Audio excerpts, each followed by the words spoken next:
الله وبركاته. إن الحمد لله نحمده ونستعينه ونستغفره ونعوذ بالله من شرور أنفسنا ومن سيئات أعمالنا من يهده الله فلا مضل له ومن يضلل فلا هادي له وأشهد أن لا إله إلا الله وحده لا شريك له وأشهد أن محمدا عبده ورسوله. يا أيها الذين آمنوا اتقوا الله حق تقاته ولا تموتن إلا وأنتم مسلمون فإن أصدق الحديث كتاب الله وخير الهدي هدي محمد صلى الله عليه وسلم وشر الأمور محدثاتها وكل محدثة بدعة وكل بدعة ضلالة وكل ضلالة في النار. Ikhwani fillah rahimani wa rahimakumullah, kita teruskan kembali pembahasan tentang al-iman bil yaumil akhir, mengimani adanya hari akhir. Di sini kita melanjutkan kembali, kita sementara mengambilkan referensi, dari kitab Syarah Al-Aqidah Al-Wasithiyah oleh Syekh Muhammad bin Shalih Al-Utsaimin rahimahullahu taala. Karena kalau di kitab aslinya, yaitu kitab yang kita bahas, Hirasatut Tauhid, itu penjelasan tentang iman kepada hari akhir beliau jelaskan dengan sangat ringkas. Sedangkan di sini kita ingin mengkaji lebih dalam apa saja pembahasan-pembahasan tentang al-iman bil yaumil akhir. Perkara berikutnya, setelah kemarin kita membahas tentang al-iman bil mawazin, mengimani adanya timbangan di hari kiamat. Maka setelah itu yang kita juga wajib mengimaninya, dan di antara bentuk keimanan kepada hari akhir adalah mengimani pembagian as-sahaif, pembagian suhuf, suhuf catatan amal. Yang dimaksud catatan amal adalah yaitu catatan yang telah ditulis oleh para malaikat-malaikat yang Allah tugaskan untuk mencatat amalan-amalan anak Adam. Jadi itu nanti yang akan ditampakkan. Kebanyakan ya, dikit-dikit aja ya, misalnya. Nanti sambil didengarkan, kalau uangnya hilang nggak stop gitu. Masih ngomong. Apa enggak dikecilin aja? Enggak, kan sudah enggak. Hah? Atau saya kurang jauh? Enggak, cukup. Ya. Tes cek. Masih ngomong didik-didik. Iya. Atau yang ini yang agak ke sana? Enggak.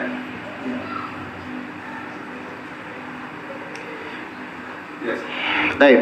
Yang dimaksud dengan pembagian catatan amal itu adalah catatan yang ditulis oleh para malaikat-malaikat yang memang Allah tugaskan malaikat itu untuk mencatat amal perbuatan kita di dunia ini.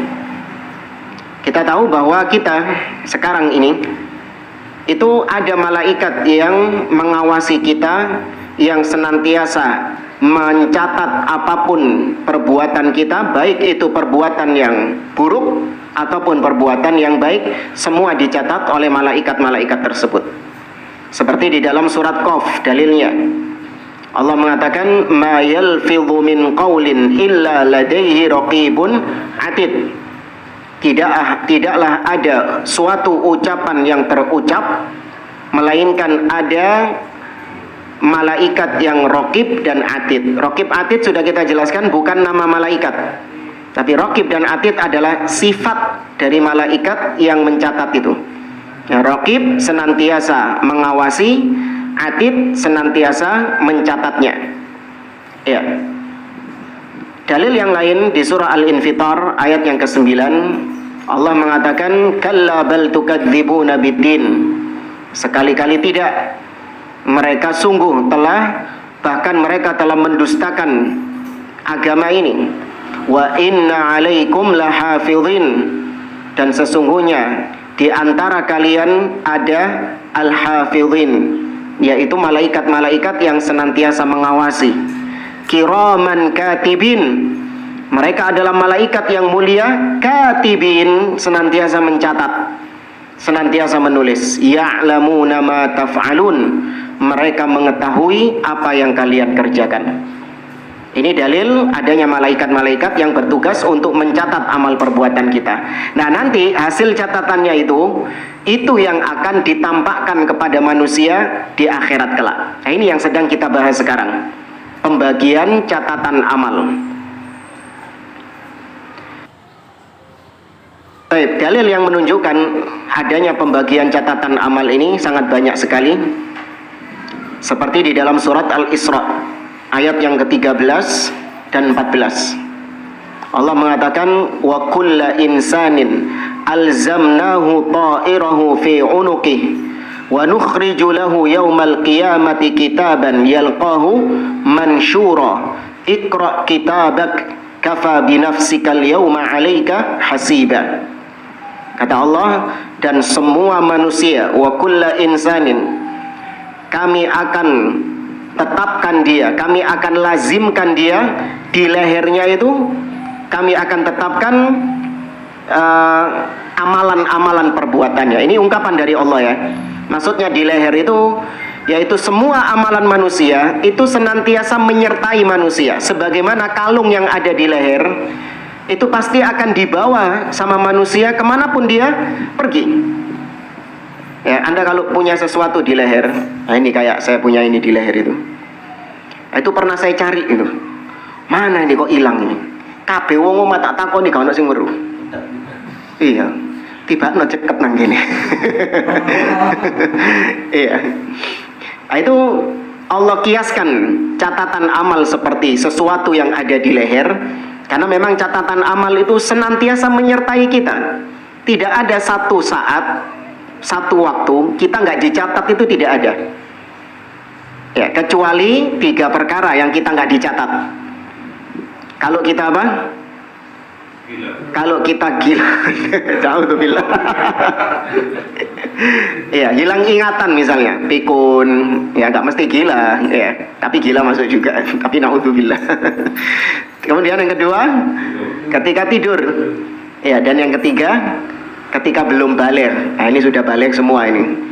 Ketiga kondisi ini, apapun perbuatan kita, baik itu amal soleh ataupun itu maksiat, itu tidak akan dicatat. Ya, di dalam 3 kondisi ini. Baik. Kemudian kata Allah, wa nukhriju lahu yaumal qiyamah, dan kami akan keluarkan bagi manusia pada hari kiamat kelak kitaban. Ya, kitab itu artinya sesuatu yang tertulis. Ya, kitab artinya maktub, sesuatu yang tertulis. Artinya catatan amal. Kami akan keluarkan kepada mereka catatan amal yalqahu mansyura, yang dibuka. Jadi catatan amalnya itu enggak ditutup tapi dibuka sama Allah. Kemudian Allah mengatakan iqra kitabak, baca catatanmu itu sendiri. Kafa binafsikal yauma 'alaika hasiba. Cukuplah engkau yang menghisap dirimu sendiri. Artinya dengan catatan dibuka itu kau akan mengoreksi dirimu sendiri. Kau akan mengetahui kondisimu ketika di akhirat, rapornya merah atau rapornya jelek. Ya, ibarat kita dulu kalau naik kelas itu akhir tahun, itu gurunya hanya tinggal membuka rapornya. Ketika kita melihat ternyata banyak tinta merah di situ, maka berarti nggak usah dijelaskan sama gurunya sudah. Ini lihat ini, banyak merahnya ini sudah. Berarti kau tidak naik kelas. Ketika dilihat ternyata tidak ada merahnya, maka berarti naik kelas. Baik. Kemudian kata Syekh Utsaimin, catatan yang ditulis sama malaikat ini imma lil hasanat wa imma lis sayyiat. Yang dicatat sama malaikat itu perbuatan baik dan juga perbuatan buruk.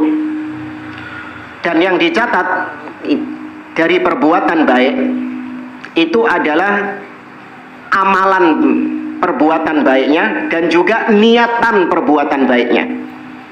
Jadi ada niat, ada amalannya. Dua-duanya beda ini. Ya, ini kita masih bicara tentang hasanat, perbuatan yang baik.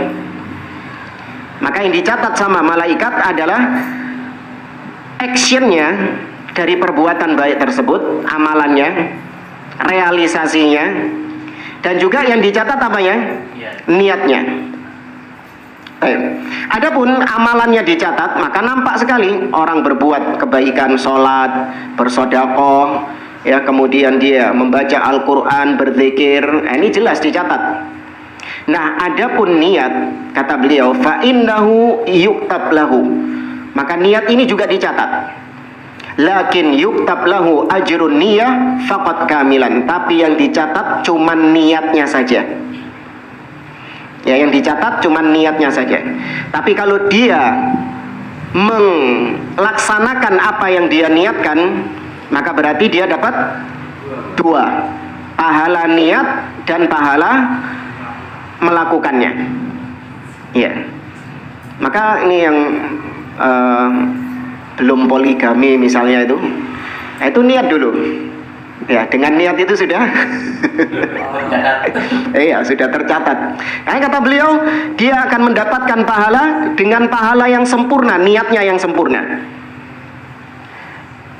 Di antara dalil yang menunjukkan tentang hal tersebut, kata beliau, fi qissatir rajulil ladzi kana lahu malun yunfiquhu fi subulil khair, faqala ar-rajulul faqir.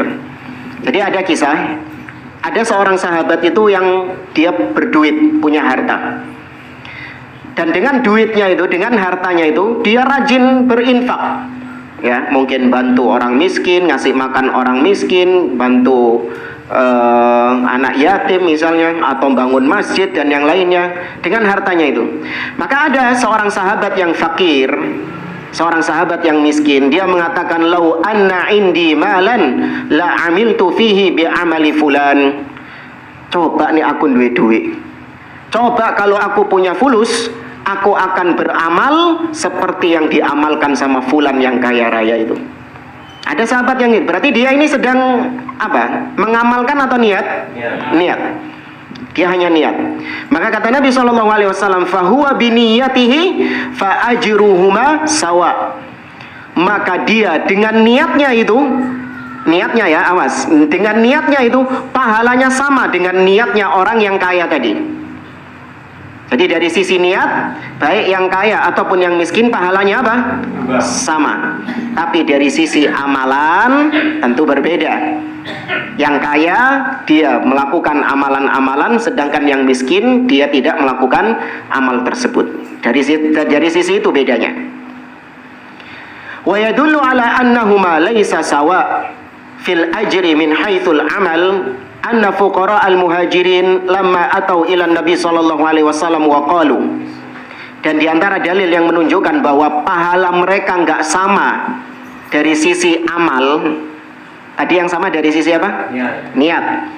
Kalau amal enggak sama. Nah, dalil yang menunjukkan bahwa mereka berbeda dari sisi pahala amal yaitu kisah tentang orang-orang muhajirin yang miskin. Orang-orang fakir dari kalangan muhajirin. Jadi ada orang-orang muhajirin ini yang hijrah dari Mekah ke Madinah, kondisi mereka miskin. Seperti ashabu suffah, mereka yang hidup atau tinggal di belakang Masjid Nabawi. Itu mereka orang-orang yang fuqara, yang miskin. Mereka datang kepada Nabi, sambat. Mereka mengatakan, ya Rasulullah, inna ahlad duthur sabaquna. Wahai Rasulullah, itu orang-orang kaya, mereka mengungguli kami. Ya, mereka mengungguli kami, orang-orang yang kaya itu. Faqala lahum sallallahu alaihi wasallam, maka Nabi coba untuk menghibur sahabat-sahabat yang miskin ini.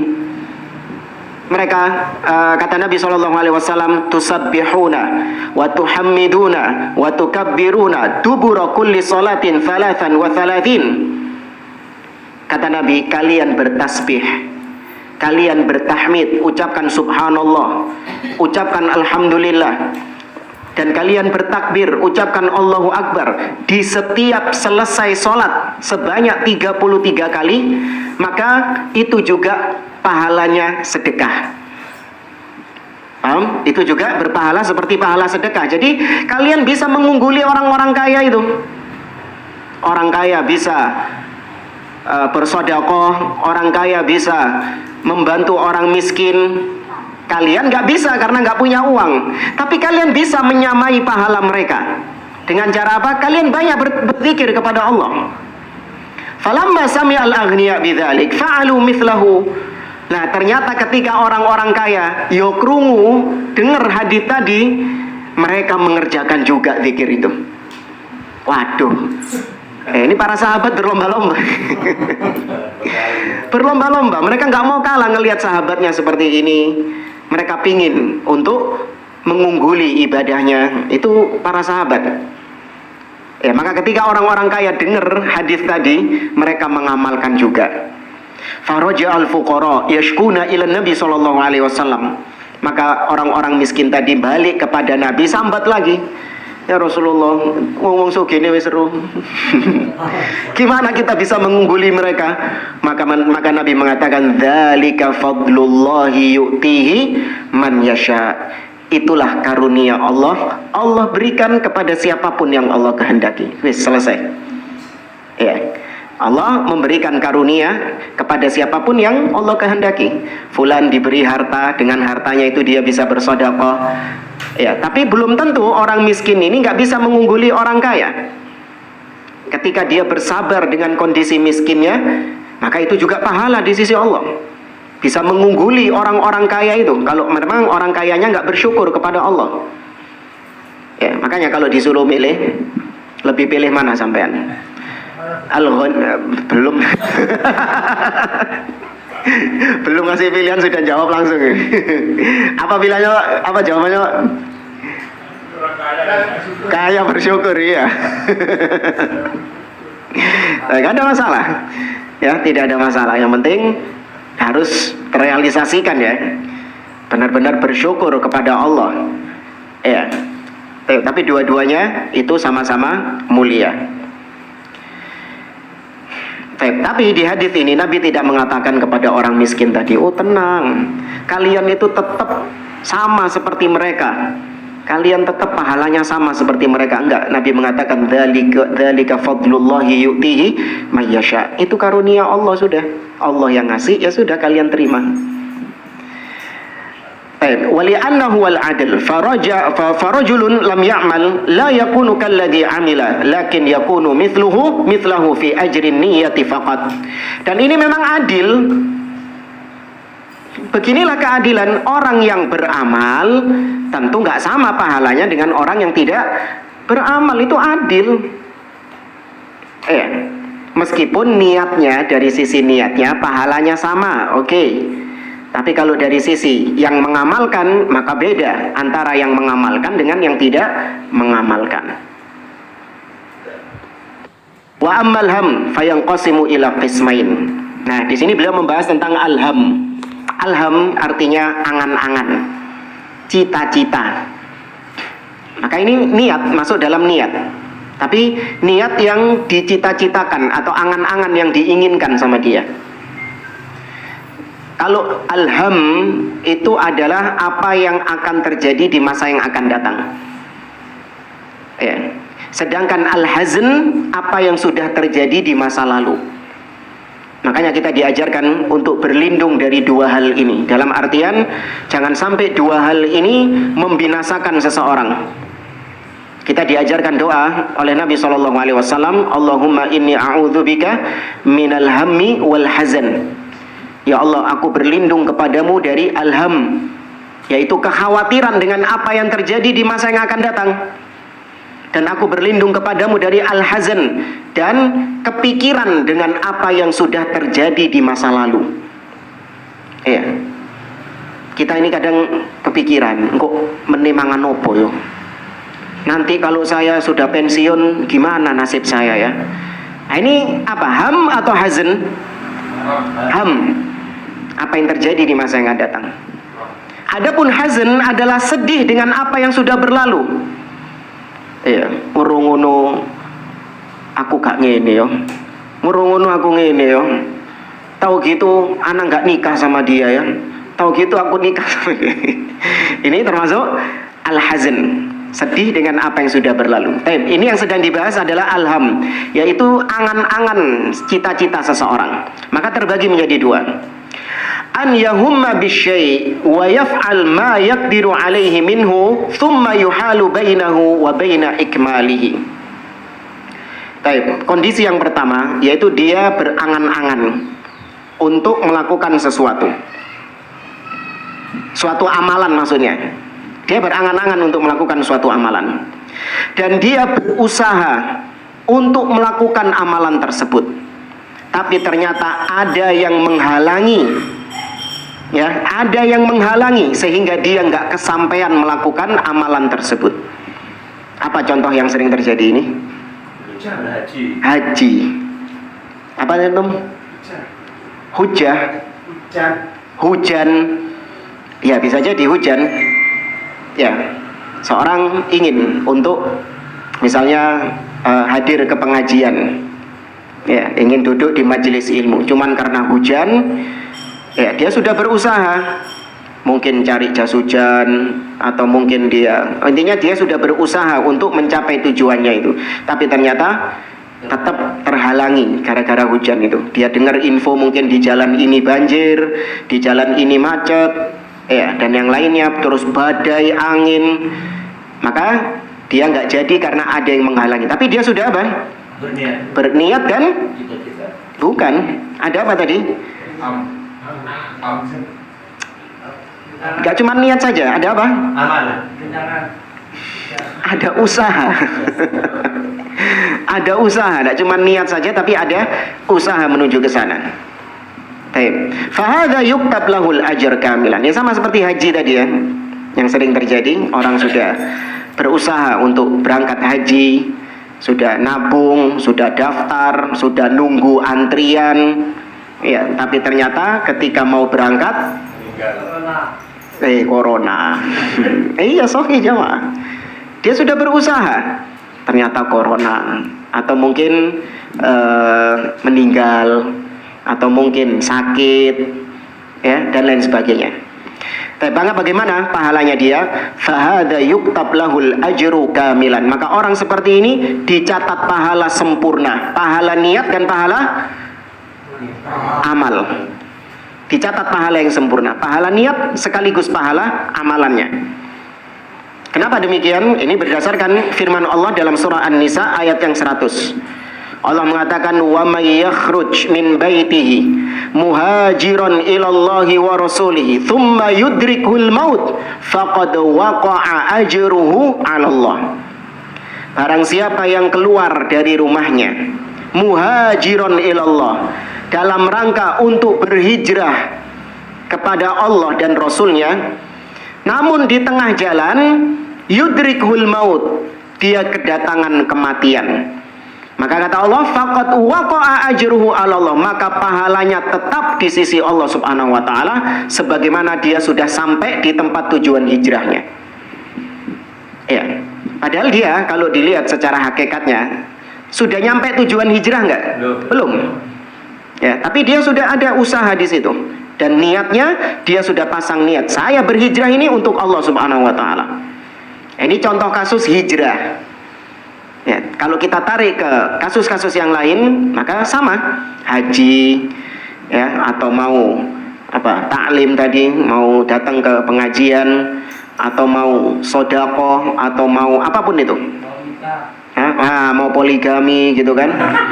Iya, itu amal soleh nggak? Amal soleh.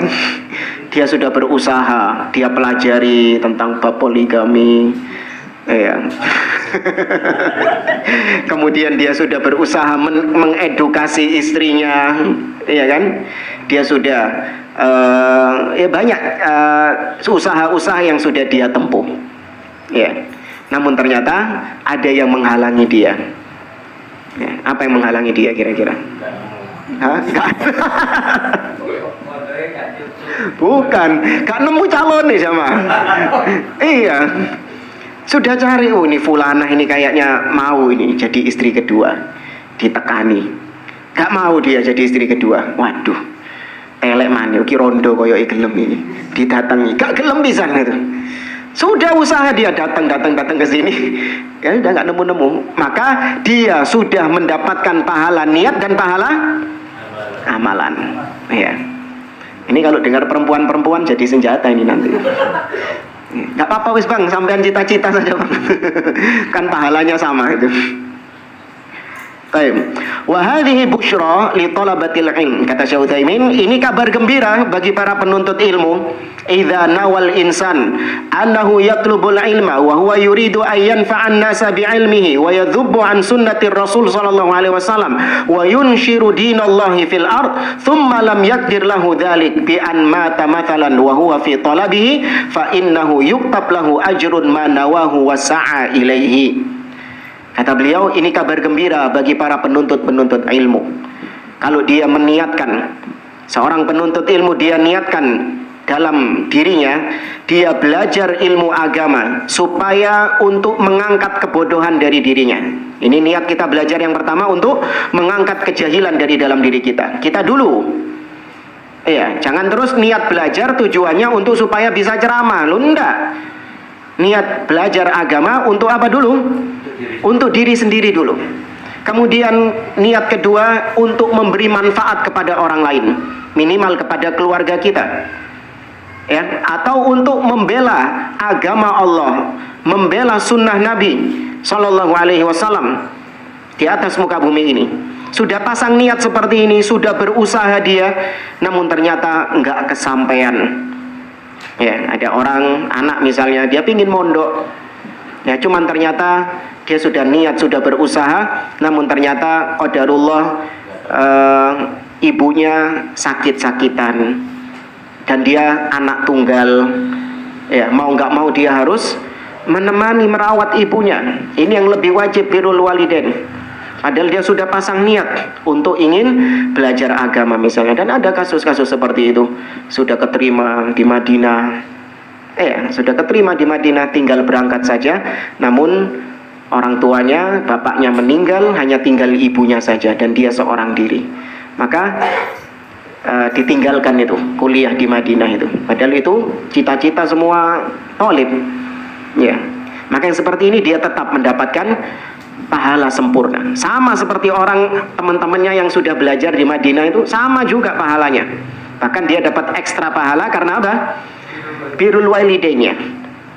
Ya, dan ini aplikasikan kepada semua permasalahan ibadah. Baik, bal innal insan idza kana min adatihil amal wa hila bainahu wa bainahu li sababin fa innahu yuktab lahu ajruh. Bahkan seorang tatkala dia sudah terbiasa dengan suatu amalan, kemudian suatu ketika terhalangi dari melakukan amalan tersebut, maka dia tetap dicatat pahala seperti kebiasaannya itu. Seorang rajin sholat malam, rajin dia, itu sudah jadi kebiasaannya. Suatu ketika dia itu bekerja dengan sangat kerjaannya itu sangat berat sekali, sehingga dia capek, lelah, dia tidur dan dia kebablasan. Bangun-bangun sudah subuh, dia kelewatan sholat malam. Maka gara-gara kebiasaannya sholat malam itu, maka ketidurannya tadi dicatat sebagai apa? Sholat malam. Karena itu jadi kebiasaan. Makanya kita yang masih muda, yang masih punya kesehatan, masih punya kekuatan, ini waktu kita untuk membiasakan amal-amal soleh. Puasa Senin Kemis, ya, atau rajin membaca Al-Quran, atau kita rajin sholat malam, rajin bersedekah. Suatu saat kita pasti akan mengalami kondisi yang down, kondisi yang turun, kesehatan kita menurun, kita nggak bisa lagi puasa. Nggak bisa, kata dokter, nggak boleh pak sampean puasa pak. Kalau puasa ini mengganggu kesehatan Anda. Maka dengan kebiasaan Anda itu, meskipun Anda sudah nggak mampu lagi puasa, namun catatan pahala tetap Anda puasa. Tetap dicatat puasa, tetap dicatat sholat malam. Namun kalau nggak ada kebiasaan-kebiasaan seperti ini, maka kalau dalam kondisi yang sakit, dalam kondisi yang mungkin jatuh miskin, bangkrut, maka dia tidak akan mendapatkan apa-apa. Ini berdasarkan sabda Nabi SAW, "Idza maridal abdu aw safara kutiba lahu minal amal muqiman sahihan." Apabila seorang hamba sedang sakit atau dia sedang safar, maka dia akan tetap dicatat amalannya sebagaimana dulu ketika dia sehat atau sebagaimana ketika dia mukim. Ya. Maka sebelum tiba waktu kesehatan kita menurun atau keuangan kita menurun, maka jadikan itu sebagai kebiasaan kita. Baik. Maka ini yang pertama. Intinya cita-cita dia sudah meniatkannya dan dia sudah berusaha untuk melaksanakannya, namun ternyata qadarullah ada yang menghalangi. Maka dicatat apanya? Niat dan pahala dan amalannya. Nah, kemudian jenis yang kedua, an yahumma bisyai' wa yatrukuhu ma'al qudrati alaihi fayuktab lahu bihi hasanatun kamilah liniyatihi. Nah, ini yang kita bahas yang pertama tadi. Seorang bercita-cita ingin melakukan sesuatu, ingin dia, dan dia mampu untuk melakukannya, tapi tidak dia lakukan. Ya, dia punya kekuatan untuk melaksanakannya, dia punya harta untuk melaksanakannya, namun cuma niat tok. Ya, dia niat saja, tapi dia belum ada usaha untuk melakukan, merealisasikan apa yang dia niatkan itu. Maka yang seperti ini cuma dapat pahala apa? Niat saja. Ya, dia pingin haji, punya uang, bisa daftar haji, bahkan daftar haji yang furoda, bisa dia. Punya kesehatan juga, bisa berangkat haji dia. Tapi dia bilang, "Engkau si Ais. Iya, saya masih banyak urusan, saya masih banyak ini, banyak ini, banyak ini." Tapi dia pengen. Maka dia cuma dapat pahalanya saja, namun dia tidak mendapatkan amalannya, pahala amalannya. Tapi itu tentang al-hasanat. Ya, tentang hal-hal yang baik yang dicatat sama malaikat. Wa amma sayyi'at. Nah, sekarang sayyi'at, perbuatan-perbuatan buruk, baik itu syirik, bid'ah ataupun maksiat. Fa innahu yuktab 'alal insan ma 'amilahu. Yang pertama, dicatat sama malaikat perbuatan-perbuatan buruk yang dia kerjakan. Ini jelas ya, nggak usah dijelasin ya. Ketika seorang melakukan perbuatan buruk, maka langsung dicatat sama malaikat. Jelas ya? Ya. Yang kedua, wa yuktab alaihi ma aradahu wa sa'a fihi walakin ajiza anhu. Malaikat mencatat perbuatan buruk, malaikat mencatat keburukan seseorang tatkala dia meniatkan melakukan perbuatan buruk itu, niat dia untuk melakukan keburukan itu, dan dia berusaha untuk melakukannya, namun ternyata endingnya nggak kesampaian, akhirnya nggak terlaksana keburukan itu. Paham nggak gambarannya? Contoh, orang niat dia ingin berzina. Dia niat ingin berzina, dalam hatinya ada dorongan niat untuk berzina. Maka akhirnya dia berusaha untuk mencari wanita yang bisa diajak berzina. Mungkin di medsos, di chattingi siji-siji hari-hari ini. Iya, diajak zina, naudzubillah. Atau mungkin dia datang ke tempat perzinahan tersebut. Iya. Namun ternyata sudah berusaha sekuat tenaga, nggak kesampaian. Karena mungkin wanitanya nggak ada yang mau sama dia, meskipun pezina nggak ada yang mau sama dia misalnya, nggak mau sama dia. Ya, dia sudah nggak kesampaian dia. Baik, maka yang seperti ini kata beliau, yuktab alaihi kamilan, tetap dicatat sempurna niatnya dan amalannya. Dia tetap dianggap seperti orang yang sudah apa? Berzina, melakukannya. Kecuali ya, baru nggak dicatat kalau sudah mentok dia berusaha ternyata nggak bisa, maka dia ingat sama Allah. Saya dari kemarin berusaha untuk berzina, sudah saya tempuh cara-cara untuk berzina, ternyata tetap nggak bisa zina.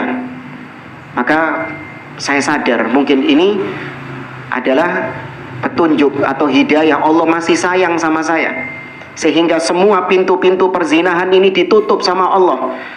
Padahal saya sudah berusaha, tapi ternyata nggak kesampaian. Maka dia husnudzon kepada Allah, Allah masih sayang kepada saya. Maka akhirnya dia tobat. Maka yang seperti ini beda kasusnya. Tapi ini kita masih bicara ketika dia belum sadar, ketika tidak ada tobat di situ. Maka dia dicatat pahala sempurna, dosa.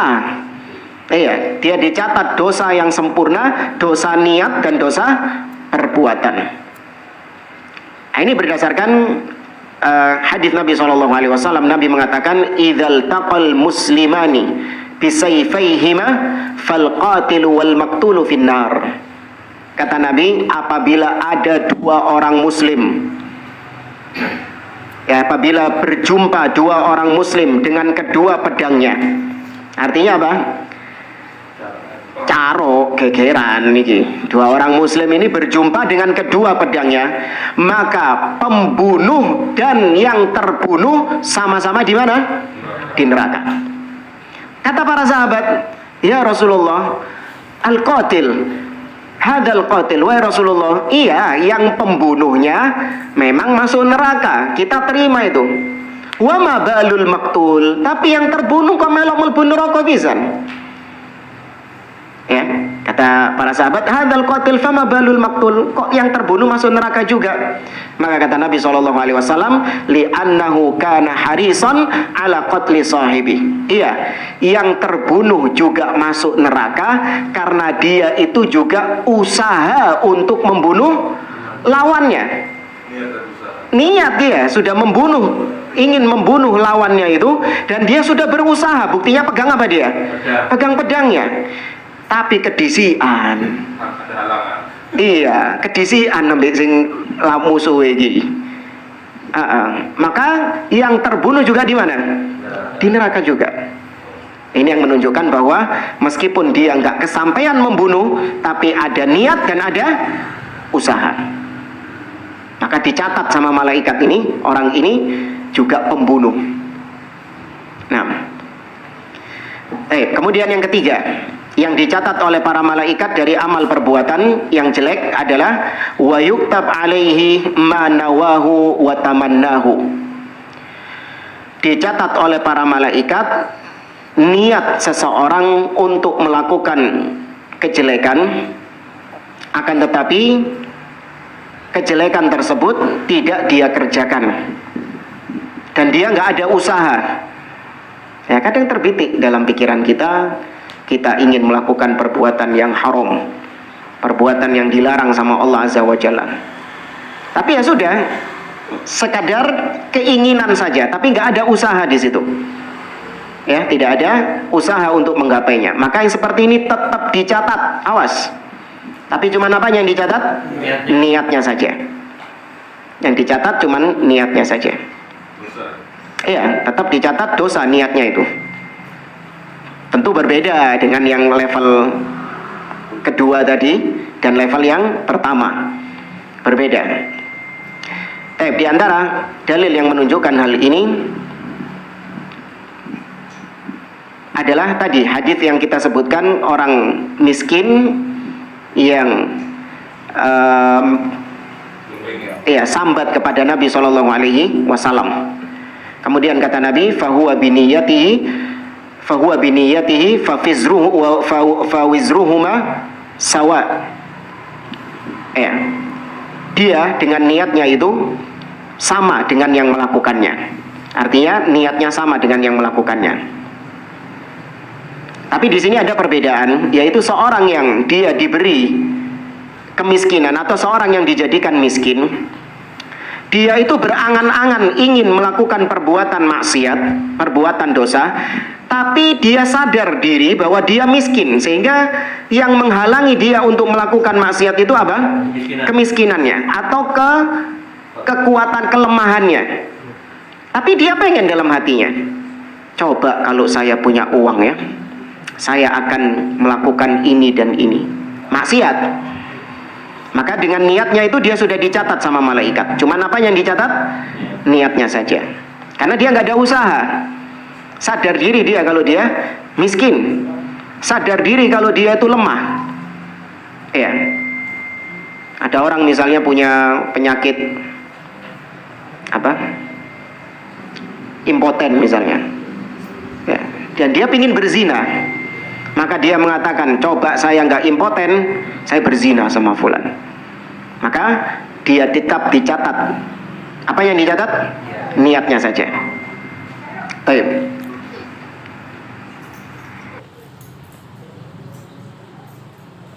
Kemudian kata beliau, walau hamma bis sayyi'ah walakin tarakaha fahada ala thalathati aqsam. Apabila ada seorang yang bercita-cita untuk melakukan keburukan, tapi kemudian keburukan itu nggak jadi dilakukan sama dia, maka ada 3 jenisnya lagi. Yang pertama, ini tentang orang yang meninggalkan keburukan tadi. Ya, orang yang meninggalkan maksiat tadi. Yang pertama, in tarakaha ajazan fahuwa kal amil idza sa'a fiha.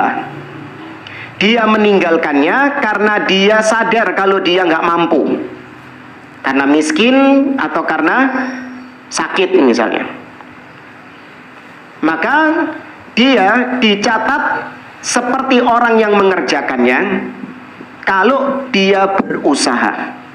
Utangan misalnya, sudah tahu dia itu fulusnya kurang, maka gara-gara miskin itu dia nggak bisa bermaksiat. Dan dadak notnya utangan, utangannya riba bisa, utangannya riba juga. Ya, sebagian orang, naudzubillah, anak-anak muda jadi tren. Ketika malam minggu tahu kalau kondisinya nggak ada uang, pingin untuk pergi ke tempat-tempat maksiat, tahu dengan kondisi miskinnya itu dia nggak bisa, tapi ternyata dia utang pinjol, ya. Dan utangnya itu dia banggakan gitu. Sebagian orang ada fenomena itu orang-orang bangga dengan pinjol itu. Ditunjukkan ketika dia selfie pakai bawa KTP gitu. Nah, malam minggu pakai selfie bawa KTP, alamat gak bener. Ya, apalagi anak-anak muda. Ya, naudzubillah. Maka yang seperti ini dia tetap mendapatkan dosa niat dan dosa perbuatan. Kemudian yang kedua, kalau dia nggak jadi melakukan perbuatan maksiat itu, dia tinggalkan perbuatan maksiat itu meskipun sudah niat, namun dia tinggalkan karena ingat Allah Subhanahu wa taala, maka ini ibadah. Tuh. Ini justru jadi ibadah. Karena meninggalkan sesuatu karena Allah berarti ibadah, meskipun dia niat, pengen dia. Karena namanya manusia, wajar kita diberi hawa nafsu.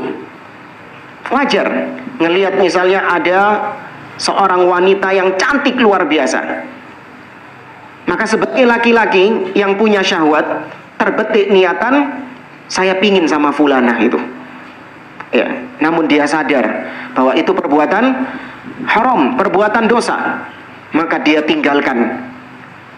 Ya, dia tinggalkan itu karena takut kepada Allah Subhanahu wa taala. Nah, ini sebagaimana kisah salah satu golongan yang dari 7 golongan yang mendapatkan apa? Naungan di hari kiamat. Kata Nabi, wa rajulun da'athum ra'atun dzatu jamalin wa mansibin faqala inni akhafullah. Seorang lelaki yang diajak berzina oleh wanita yang cantik dan punya kedudukan. Tuh, bayangkan. Biasanya laki-laki yang ngajak berzina wanita, ini enggak. Perempuannya yang ngajak zina laki-laki, dan perempuannya ini bukan perempuan sembarangan, cantik dan kaya raya, wanita yang terpandang itu. Tapi sang lelaki mengatakan inni akhafullah, enggak, aku takut kepada Allah Subhanahu wa taala. Itu butuh iman luar biasa, jamaah. Iya. Nabi Yusuf. Nabi Yusuf itu juga ada keinginan sama Imra'atul Aziz yang disebutkan namanya Zulaikha. Allah katakan dalam surat Yusuf, walaqad hammat bihi wa hamma biha laula an ra'a burhana rabbih.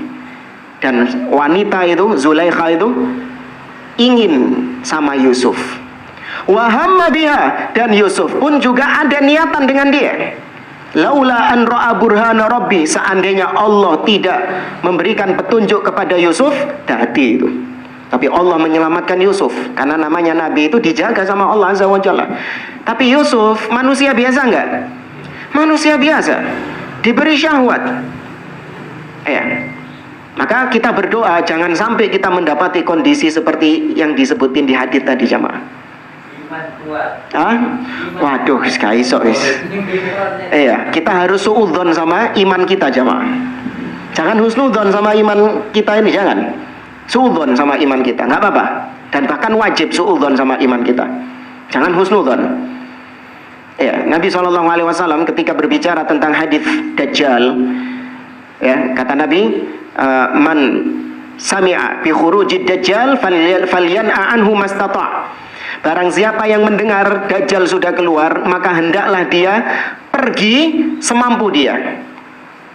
Iya. Apa tujuannya? Disebutkan oleh para ulama, di antaranya Imam Ibnu Battah dalam kitabnya Al-Ibanah, dijelaskan bahwa seorang muslim harus suudzon sama dirinya sendiri. Jangan husnudzon. Melihat ada Dajjal misalnya kerungu-kerungu lu, jadi ono Dajjal yang sidotopo.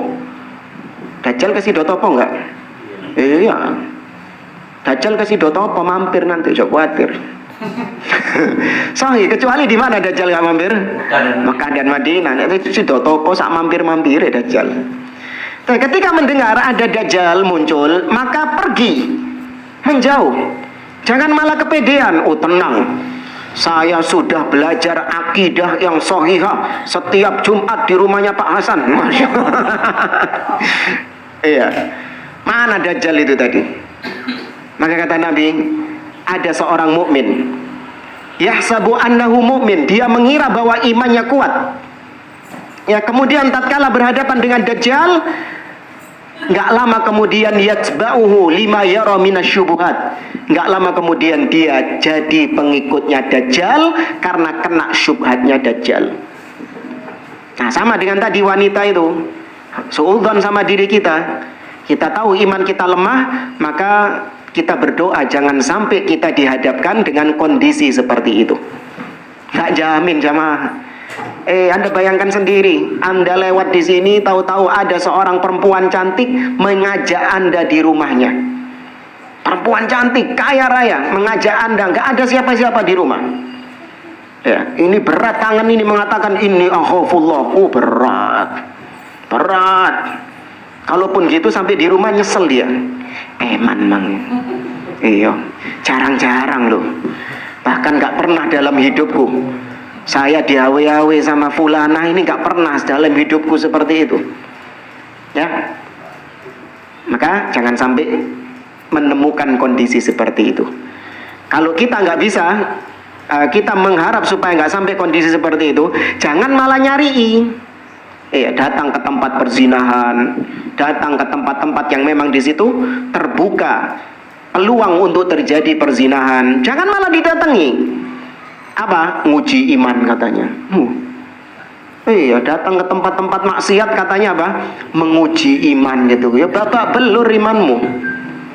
Babak belur imanmu. Ya, maka suudzon kepada diri kita sendiri. Tapi dia meninggalkan itu karena Allah. Wa in tarakaha li anna nafsahu azafat anha aw lam tatra ala balihi fa hadza la ithma alaihi wala ajr. Dia meninggalkan suatu maksiat, tapi motivasinya dia meninggalkan maksiat itu karena memang gak kepikiran sama maksiat itu, gak ada di dalam benaknya itu terfikirkan untuk melakukan perbuatan tersebut, gak ada. Maka yang seperti ini dia gak berdosa tapi juga gak dapat pahala. Ya, kayak misalnya makan babi. Misalnya makan babi. Ana yakin semua yang ada di sini nggak makan babi. Ya, pernah kepikiran nggak pingin makan babi? Enggak. Maka yang seperti itu Anda meninggalkan makan babi karena memang nggak kepikiran makan babi, dan memang karena nggak apa? Nggak kolu, nggak selera. Iya, nggak selera. Nggak selera. Maka yang seperti ini dia tidak mendapatkan dosa, tapi juga dia tidak mendapatkan pahala. Tapi kapan dia meninggalkan maksiat itu karena Allah, maka di situ dia mendapatkan pahala. Ya, ada kawan itu, dia itu, masya Allah, lingkungannya itu, teman-temannya dia itu teman-teman yang suka mabuk, tiap kumpul-kumpul itu mesti mabuk gitu. Ada satu orang ini, dia itu nggak pernah ikut-ikutan mabuk-mabuk seperti itu. Tapi dia ada di majelis mabuk-mabukan itu. Iya.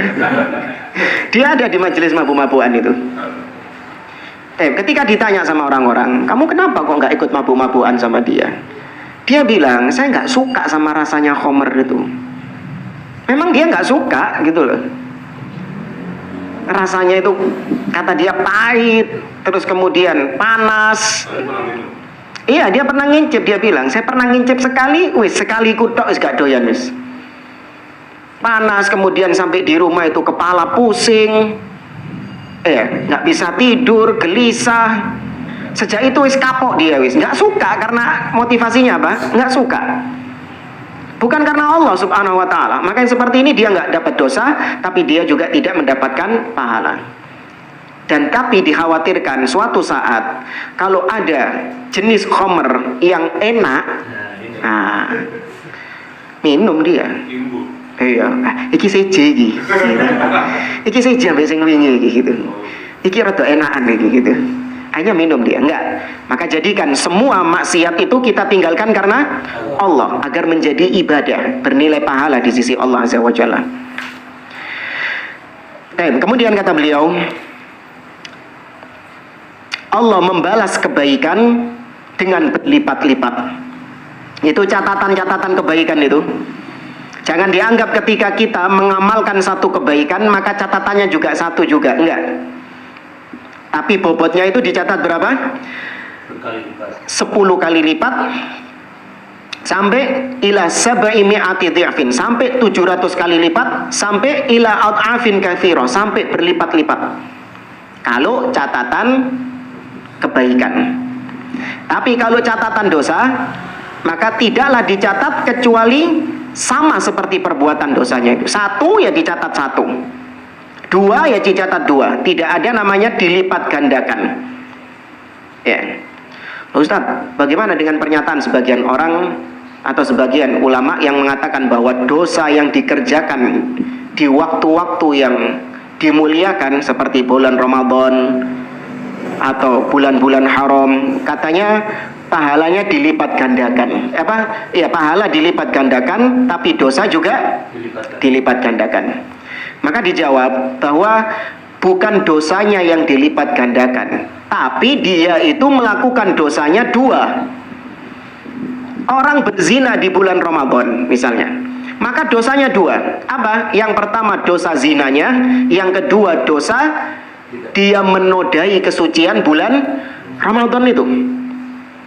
Ya. Atau dia menodai kesucian bulan haram itu.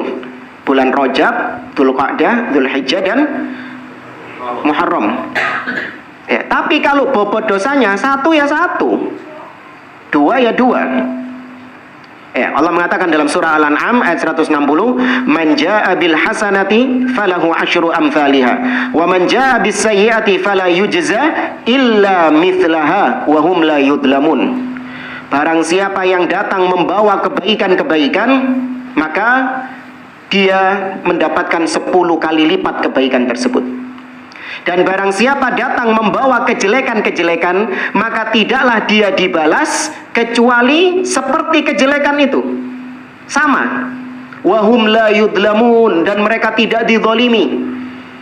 Jadi gak mungkin Allah, malaikat ini mencatat seorang berzina 1 kali, tapi dicatat sama malaikat 2 kali, dilipat gandakan. Itu gak mungkin. 1 ya dicatat 1. Ya. Kemudian di sini kita ringkas tentang mendapatkan catatan amal, karena tema kita berkaitan dengan pembagian catatan amal di akhirat.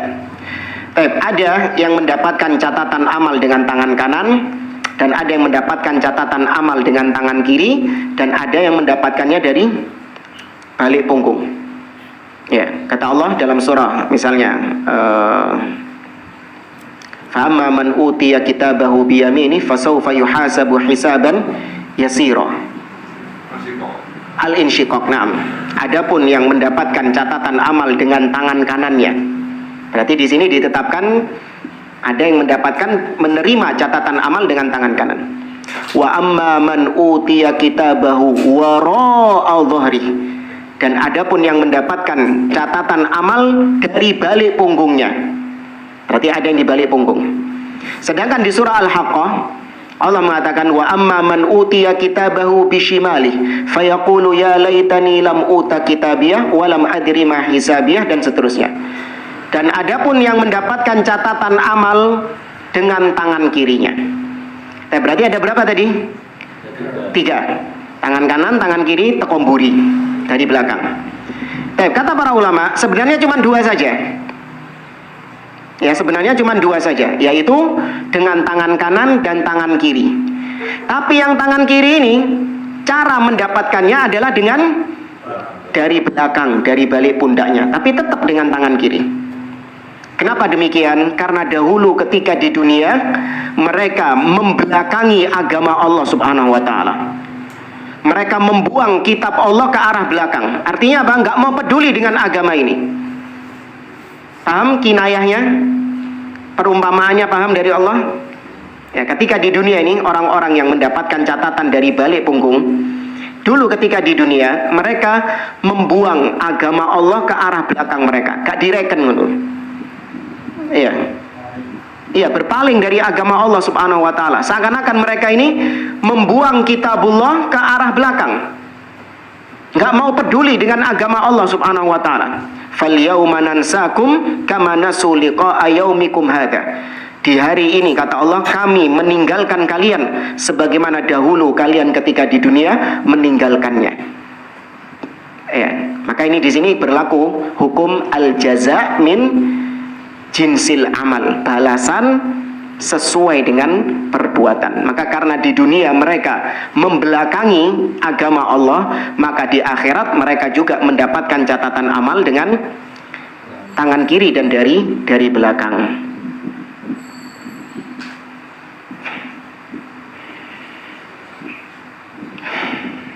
Baik jamaah rahimani wa rahimakumullah. Kemudian ditutup sama nasihat, nahnu amamana bab yumkinu ayyabdiya ala kulli sayyi'at wa huwa taubah. Di depan kita ini masih ada waktu, masih ada pintu yang bisa menghapus semua keburukan-keburukan kita. Semua di antara kita, ya, kita nggak tahu catatan malaikat bagaimana, cuman masing-masing kita sudah menghisap diri kita sendiri. Sudah muhasabah, mengoreksi diri kita sendiri. Kira-kira malaikat pernah nyatat perbuatan jelek kita enggak? Pasti. Ya, masing-masing menghisap diri kita. Maka di depan kita ini ada pintu yang terbuka yang bisa menghapuskan semua dosa itu. Dosa itu pasti jamaah. Adapun kalau amalan itu masih belum pasti diterima atau ditolak amalan tersebut. Kita sholat itu, ada jaminan nggak kalau sholatnya itu pasti diterima? Tidak ada. Tapi kalau kita berbuat maksiat, pasti dosa nggak? Pasti. Kesalahan itu pasti, namun kebaikan itu belum pasti.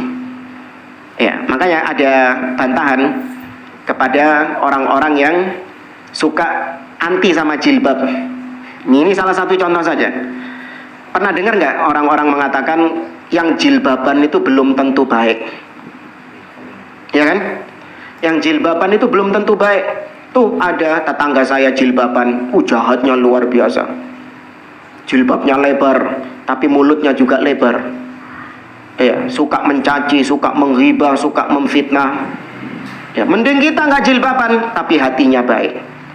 Maka dijawab, iya benar, yang jilbaban belum tentu baik, tapi yang nggak jilbaban wis pasti jelek. Paham jemaah?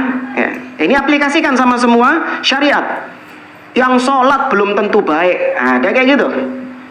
Tuh lihat fulan tetangga saya, rajin sholat di masjid, ya, tapi kelakuannya buruk, ya, jahat, ya, suka memfitnah, suka menghibah. Maka sholat itu belum tentu orang baik. Maka kita jawab, iya benar, yang sholat memang belum tentu orang baik. Ya, bisa jadi sholatnya memang gak diterima sama Allah Subhanahu Wa Taala. Kalau sholatnya diterima, pasti amalan akhlaknya itu baik. Karena Allah mengatakan inna sholata tanha anil fahsya'i wal munkar. Maka kita katakan orang yang sholat secara zahirnya memang belum tentu baik. Bisa jadi dia nggak diterima amalannya.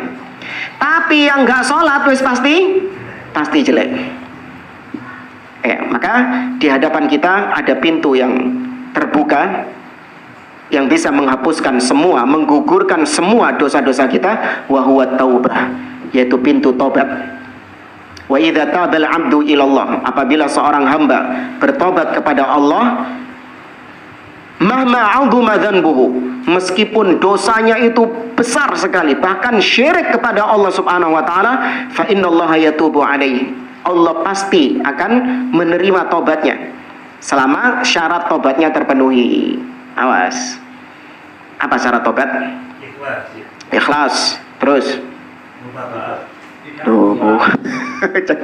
Geletek anu. Ya, mutaba'ah ini kalau mau dirinci, mutaba'ah ini ada subnya lagi. Nah, al-iqla, meninggalkan perbuatan dosa tersebut.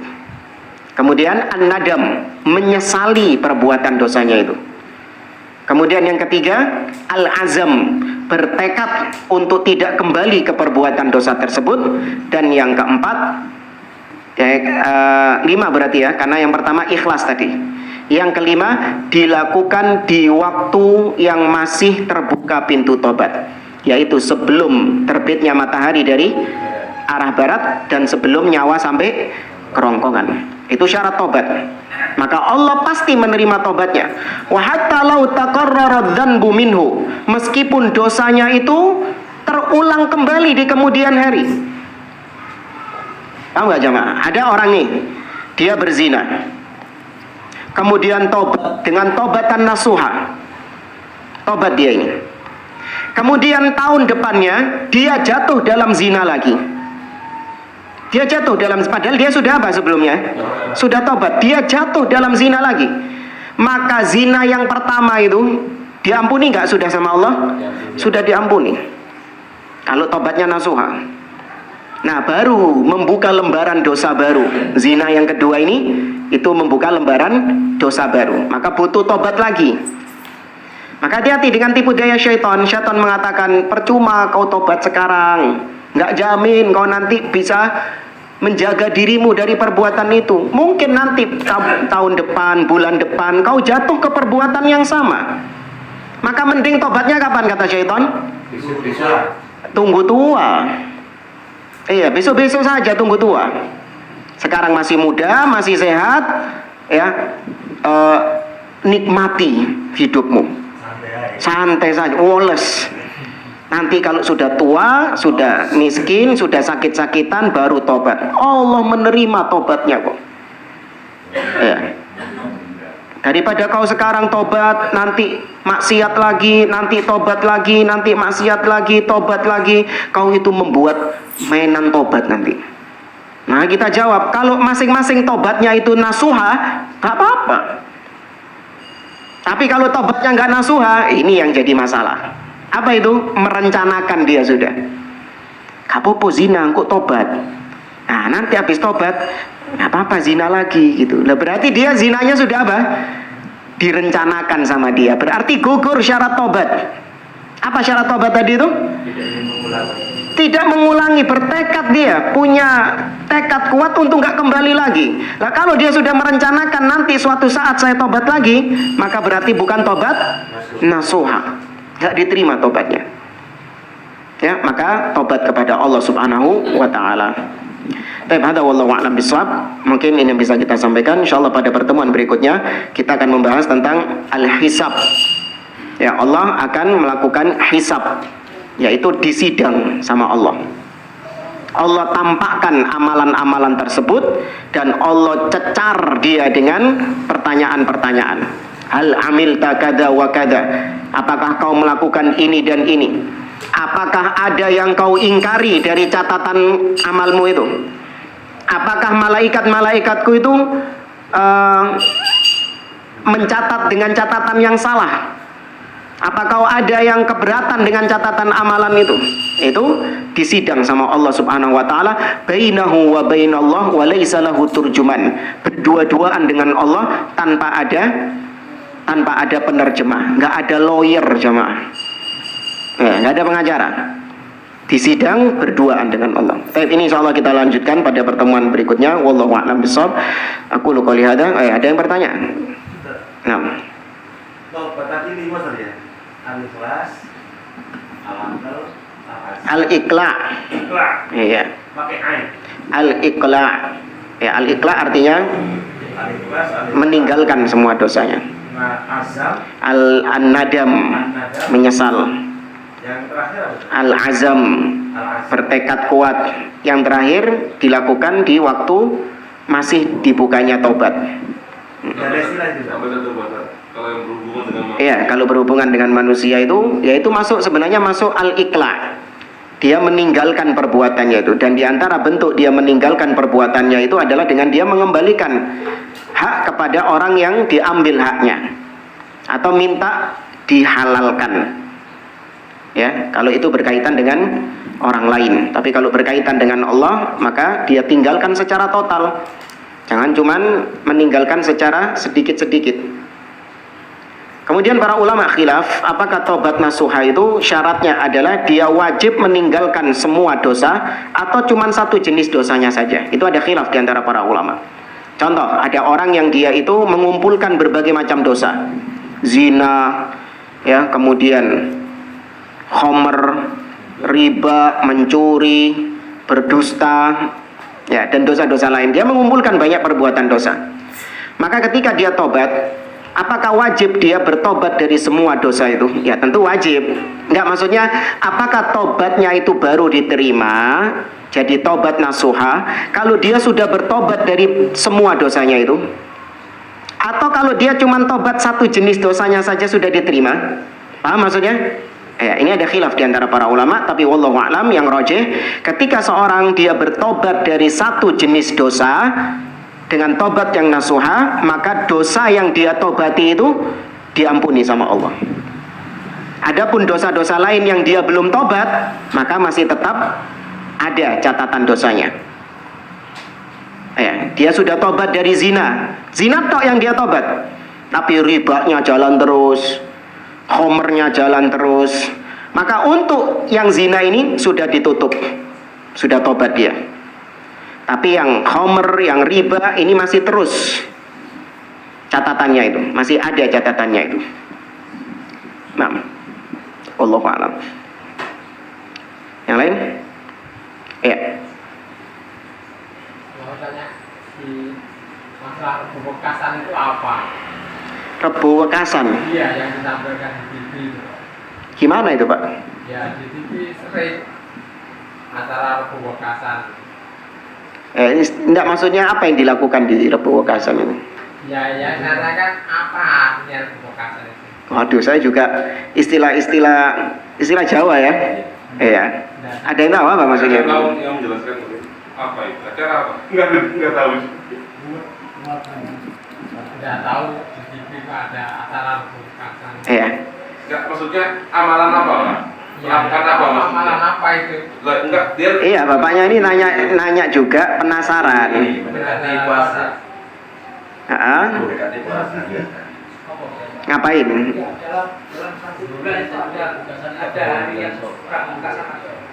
Ya itu amalannya biasa surat Yasin yang dibaca, tapi di tengah-tengah itu ada surat yang dibaca untuk menghindari tulang bala. Itu kan orang Oh, dari iya. tulang bala.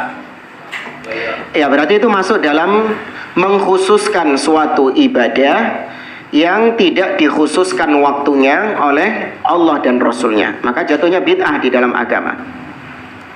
Mengkhususkan sesuatu itu butuh dalil. Apabila dalil mengkhususkan, maka kita khususkan. Tapi kalau dalil tidak mengkhususkan, maka mutlakkan. Contoh misalnya, kita di hari Jumat, kita mengkhususkan untuk membaca surat Al-Kahfi. Memang khusus. Memang niat kita kalau ditanya, Mas kenapa baca Al-Kahfi? Karena Jumat. Gitu. Apa maksudnya? Kalau kita ditanya, Mas kenapa kok baca surat Al-Kahfi? Karena sekarang hari Jumat. Nah, antara Jumat dengan Al-Kahfi, Jumat dan Al-Kahfi, ada dalil yang menghubungkan? Ada. Maka itu syariat. Seorang wanita yang sedang hamil, seorang wanita yang sedang hamil, maka dia membaca surat Yusuf. Dibaca surat Yusuf sama dia, supaya ganteng anaknya kayak Yusuf. Surat Maryam, biar jadi anak yang solihah gitu. Baik, berarti si wanita hamil ini dia mengkhususkan surat Yusuf karena hamil. Sehingga kalau ditanya sama suaminya, Dek, kenapa baca surat Yusuf? Iya, karena saya sedang hamil. Tuh, dia mengaitkan surat Yusuf dengan kehamilannya. Nah, antara hamil dan surat Yusuf ada dalil yang menghubungkan? Tidak ada. Maka jadilah bid'ah. Bukan berarti ibu hamil kemudian nggak boleh baca Yusuf, nggak boleh baca surat Yusuf. Tidak, mau baca saja, tapi jangan dikaitkan dengan kehamilannya. Itu yang dimaksudkan. Maka kalau Rebu Wekasan tadi artinya adalah mengkhususkan surat Yasin di hari Rebu-Rebu tertentu, kemudian diyakini dengan surat Yasin itu khasiatnya adalah untuk tolak bala, maka datangkan dalilnya. Kalau tidak ada dalilnya, maka berarti kau sedang mengada-ngadakan sesuatu yang baru di dalam agama, dan itu bid'ah, haram di dalam agama. Nggak boleh. Ustaz, berarti hari Rebu nggak boleh baca Yasin. Siapa yang bilang gitu? Kalau memang kebetulan kau ketika hari Rebu tutup surat Yasin, dibaca nggak? Dibaca. Senin baca Al-Baqarah sampai Al-Kahfi misalnya. Kemudian Selasa baca Al-Kahfi sampai surah apa misalnya? Al-Qasas misalnya. Kalau surat Maryam kependekan. Kemudian hari Rebu, nah baca surat Al-Qasas sampai ngelewati surat Yasin. Memang kebetulan hari Rebu jadwalnya tutup surat Yasin, memang bacaannya dia. Dibaca nggak surat Yasinnya? Baca, karena dia nggak mengaitkan antara Rebu dengan Yasin. Salat malam ketika tahun baru Hijriah, ketika tahun baru Masehi, daripada trek-trekan Ustadz, daripada petasan-petasan tahun baru, mending mengadakan sholat malam. Loh, kau ngadain sholat malam itu karena apa? Karena sekarang tahun baru. Berarti antara sholat malam dengan tahun baru ada dalil yang menghubungkan? Nggak ada. Oh ya wis nek ngono aku gak sholat malam. Loh, keliru. Tetap sholat malam, tapi jangan dikaitkan dengan tahun barunya. Itu mutlakkan saja, karena memang nggak dikhususkan sama Nabi SAW. Nah, ya. Tadi kalau niat berbuat keburukan, kemudian dia takut kepada Allah, kemudian membatalkan, itu menjadi ibadah. Iya. Dan pahala ya seperti itu. Iya. Saya pernah dengar niat yang berbuat jelek kalau masih niat belum dicatat kan? Pernah dengar seperti itu? Subhat ya. Iya. Kena dosa kan ya? Niat berbuat jelek juga dituliskan dosanya tadi. Iya, tapi kalau dia ketika itu tidak jadi melakukannya, karena yang pertama dia nggak jadi melakukannya itu karena memang dia nggak mampu. Maka kalau dia nggak jadi melakukannya karena nggak mampu, dia tetap dicatat pahala, tetap dicatat dosa niat. Ya, dia nggak mampu karena nggak punya uang. Itu berarti sudah punya usaha kan dia? Enggak, belum usaha. Dia punya usaha tapi dia nggak bisa berusaha. Nggak mampu toh? Iya, dia nggak bisa berusaha karena memang nggak punya kemampuan. Apa maksudnya ya? Dia nggak punya belum sampai pada titik usaha. Itu dicatat niatnya. Tapi kalau dia ada niatan, kemudian punya kemampuan, punya kemampuan dia, dan dia berusaha dengan kemampuannya itu, tapi ternyata Allah takdirkan dia nggak kesampaian. Iya, nggak kesampaian. Kayak tadi saya kasih gambaran orang niat berzina, dan dia punya uang, ya, dia punya kemampuan, fisiknya masih sehat, masih bisa berzina. Berusaha dia dengan hartanya, dengan kemampuannya, dengan apa yang dia miliki, dia cari wanita-wanita yang bisa diajak berzina. Tapi ternyata nggak ada yang mau. Iya, dia datang ke satu perempuan, tak kei 1M, gak gelem, gak mau perempuannya. Dan ke perempuan lain gak mau juga, 2M gak mau, misalnya ini gitu. Ya, padahal ya mau aja itu orang-orang. Tapi ini kita kasih gambaran, gak ada yang mau. Maka sudah sini mentok gak iso. Maka dia tetap dicatat dosa kamilah, sempurna, seperti orang yang sudah melakukannya. Ya, sama seperti orang yang sudah melakukannya. Kecuali kalau dia sadar. Nah, ini yang gak dicatat pahala itu. Kalau dia sadar, sudah berusaha, ternyata pintu-pintu tertutup, dia sadar, ini Allah yang masih sayang sama saya. Ya. Buktinya saya sudah berusaha, namun Allah dengan kehendaknya, Allah masih sayang sama saya. Allah nggak pingin saya berzina, semua pintu perzinahan ditutup. Padahal saya punya harta, padahal saya punya kekuatan. Maka saya minta ampun kepada Allah, saya tobat kepada Allah. Jadi pahala. Jadi pahala. Maka nggak dicatat dosa kalau kayak gitu. Ya. Mungkin yang maksudnya nggak dicatat, pernah dengar sih, niat tau jelek itu nggak dicatat, mungkin karena nggak kepikir tadi ya, nggak kepikir apa tadi, nggak kepikiran sama sekali ya. Oh iya, dia apa namanya? Yang nggak ada niat ya. Memang nggak ada niat dia meninggalkan suatu maksiat, suatu dosa, karena memang nggak kepikiran. Iya, nggak kepikiran. Karena juga nggak pikiran mau apa? Kayak babi tadi. Terbesit gitu aja lah. Iya, terbesit itu nggak ada kepikiran seperti itu. Bahkan ditawari dihidangkan juga nggak mau makan gitu. Terus Ya. ini Mas, Ya. tadi harus obat ya, ya. Kalau perbuatannya obatnya sempurna tadi ya. Iya. Kalau ada kasus begini Pak, dia melakukan perbuatan salah, tapi misalnya menyadari kalau ini salah, kepingin kuat ya berhenti misalnya, cuma kadang-kadang nafsunya dia ada seperti kayak narkoba lah. Ini kan buat ketagihan, kan? Nggak gampang kan gitu. Tapi dia nyadari ini salah, dia kepingin berhenti, tapi nggak semudah itu. Kalau terapis dan sebagainya itu gimana? Tetap dosa. Tetap gitu. Karena namanya perbuatan. Obat masih ada. Belum. Karena tapi dia Maksudnya dengan ucapan iya dapat dari niat. Dia itu dikatakan niat untuk bertobat. Tobat itu ibadah nggak? Ibadah. Dia niat untuk bertobat. niat. Iya, dia niat untuk bertobat. Namun ternyata dia tidak ada usaha untuk tobat itu tadi. Nggak ada usaha dia. Kenapa? Kalau dia berusaha, harusnya dia berhenti. Usahanya itu pasti akan mengantarkan dia pada berhenti. Namun ternyata dia kadang usahanya itu serius, kadang kalau lagi kepengen narkobanya, akhirnya hilang semua usahanya dia itu. Ini kan berarti 50-50 dia ini. Kadang niat, kadang enggak. Paham nggak maksudnya? Sama kayak narkoba mungkin kita nggak ini ya, rokok biasanya. Ya, rokok. Ya, kalau rokok itu ada orang-orang itu semangat. Pengen saya berhenti ngerokok ini, ya kan? Pengen saya berhenti merokok, maka dia melakukan usaha-usaha. Apa itu?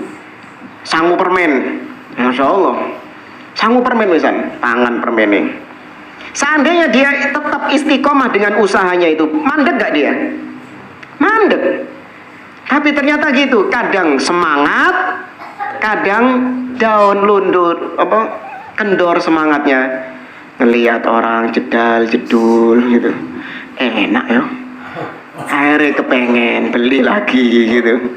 Nah ini usahanya main-main gitu loh, ya usahanya main-main. Kembali kepada narkoba tadi, dia sudah ada usaha, dia sudah ada niat untuk bertobat, maka niatnya itu sudah dapat pahala. Hanya pahala apa? Niat. Ya, hanya pahala niat. Tapi ternyata kalau dia tetap berusaha untuk supaya berhenti dari narkoba, namun ternyata orang berhenti narkoba itu kan menggigil, demam, apa gitu kan. Ternyata itu membuatnya mati. Iya, dia belum berhenti total dari narkoba itu. Tapi gara-gara itu dia menggigil, demam, sampai pusing, mati dia. Maka berarti dia sudah dicatat apa? Pahala sempurna. Tobatnya sudah dicatat tobat sempurna. OTW tobat itu sudah dicatat sempurna. Apa dalilnya? Bisa pembunuh. 6. Ahsan, pembunuh 99 nyawa. 100. Sudah jangkap 100 itu. Ketika dia diberitahu untuk pindah dari negerinya ke negeri yang lain, ya kan? Dia kan mau apa ini? Mau tobat. Ternyata belum sampai ke negeri tersebut, di tengah perjalanan apa yang terjadi? Mati. Maka diampuni nggak dosanya tadi? Diampuni. Iya, sampai rebutan malaikatnya. Ya. Makanya kalau namanya meninggalkan, kalau namanya perbuatan dosa, itu nggak ada Nabi menyebutkan mastata'. Wa ma amartukum fa'tu minhum mastata'. Apapun yang aku perintahkan kepada kalian, kerjakan sesuai kemampuan kalian. Nabi kasih ikatan mastata'tum, sesuai kemampuan kalian. Wa ma nahaitukum anhu fantahu. Dan apa yang aku larang kepada kalian, tinggalkan. Ada kata-kata sesuai kemampuan? Nggak ada. Karena namanya meninggalkan itu pasti apa? Pasti mampu jemaah. Meninggalkan maksiat itu pasti mampu. Lu kari meneng tok kok. Iya. Saya mau meninggalkan khomer. Ya wis ojo tuku lak mari sih. Hah, iya enggak? Iya. Ya wis jangan beli. Saya mau meninggalkan zina. Ya sudah, anteng nang omah. Ngaji, maca buku, ojo metu-metu wis mari. Saya mau haji. Nah, ini baru harus ada apa?